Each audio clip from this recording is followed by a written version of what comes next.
Excellencies, नमस्कार। दूसरी voice of global south summit के अंतिम सत्र में आप सबका हार्दिक स्वागत है। मुझे खुशी है कि आज पूरे दिन चली इस समिट में लैटिन अमेरिका और कैरेबियन देशों से लेकर अफ्रीका, एशिया और पैसिफिक आइलैंड से करीब करीब 130 देशों ने भाग लिया है। एक साल के भीतर ग्लोबल साउथ की 2 समिट होना और उसमें बड़ी संख्या में आप सभी का जुड़ना अपने आप में दुनिया के लिए एक बहुत बड़ा मैसेज है। ये मैसेज है कि ग्लोबल साउथ अपनी ऑटोनॉमी चाहता है।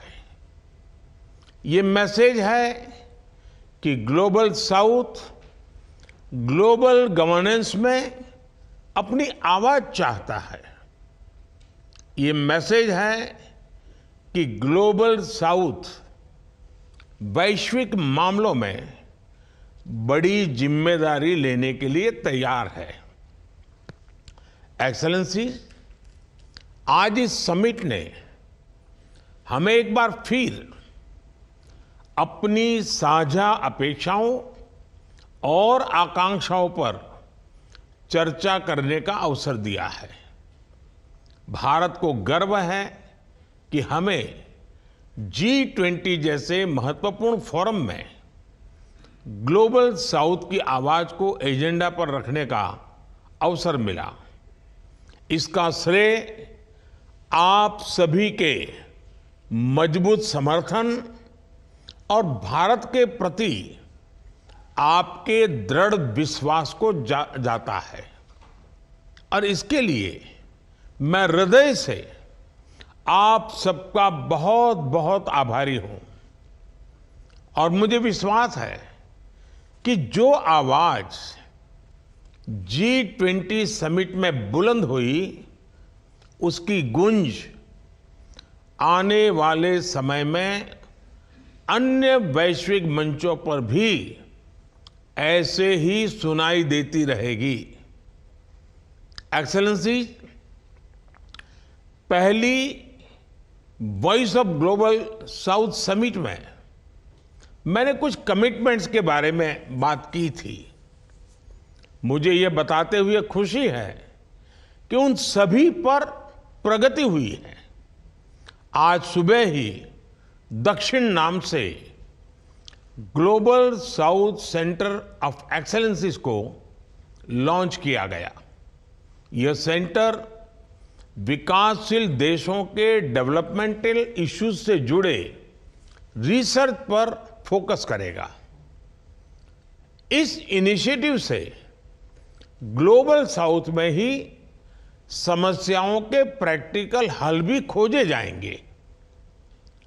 आरोग्य मैत्री पहल के अंतर्गत भारत मानवीय सहायता के लिए आवश्यक दवाइयां और आपूर्तियों की डिलीवरी के लिए प्रतिबद्ध है। पिछले महीने हमने फिलिस्तीन को 60 टन दवाइयां और मेडिकल जरूरतों के सामान की सहायता दी। 3 नवंबर को नेपाल में भूकंप के बाद भारत ने नेपाल को भी 3 टन से अधिक दवाइयां की सहायता भेजी। भारत को डिजिटल हेल्थ सर्विस डिलीवरी में अपनी क्षमताओं को भी ग्लोबल साउथ के साथ साझा करने में खुशी होगी। Global south science and technology initiative के जरिए हम ग्लोबल साउथ में हमारे पार्टनर्स को कैपेसिटी बिल्डिंग और रिसर्च में मदद करने के लिए भी तत्पर हैं। G20 satellite mission for environment and climate observation, इससे मिलने वाले क्लाइमेट और वेदर डेटा विशेष रूप से ग्लोबल साउथ के देशों के साथ शेयर किए जाएंगे। मुझे खुशी है कि ग्लोबल साउथ स्कॉलरशिप प्रोग्राम की भी शुरुआत हो चुकी है। अब ग्लोबल साउथ के देशों के छात्रों को भारत में हायर एजुकेशन के अधिक अवसर मिलेंगे। इस साल तंजानिया में भारत का पहला Indian institute of technology campus भी खोला गया है। यह ग्लोबल साउथ में कैपेसिटी बिल्डिंग के लिए हमारी एक नई पहल है, जिसे अन्य क्षेत्रों में भी आगे बढ़ाया जाएगा। हमारे युवा जो डिप्लोमेट्स के लिए मैंने जनवरी में global south young diplomats forum का प्रस्ताव रखा था। इसकी शुरुआती संस्करण जल्द ही आयोजित किया जाएगा, जिसमें हमारे देशों में के युवा डिप्लोमेट शामिल होंगे। एक्सेलेंसीज, अगले साल से हम भारत में एक एनुअल इंटरनेशनल कॉन्फ्रेंस की शुरुआत करने का प्रस्ताव रखते हैं, जो ग्लोबल साउथ की विकास प्राथमिकताओं पर केंद्रित होगी। इस कॉन्फ्रेंस का आयोजन दक्षिण सेंटर द्वारा ग्लोबल साउथ के पार्टनर रिसर्च सेंटर्स और थिंक टैंक के साथ किया जाएगा। इसका मुख्य उद्देश्य होगा कि ग्लोबल साउथ की विकास संबंधी समस्याओं के लिए प्रैक्टिकल सॉल्यूशंस की पहचान की जाए, जिससे हमारा फ्यूचर मजबूत बने। एक्सेलेंसीज, वैश्विक शांति और स्थिरता में हमारे साझे हित है। पश्चिम एशिया में गंभीर स्थिति पर मैंने आज सुबह अपने विचार साझा किए थे।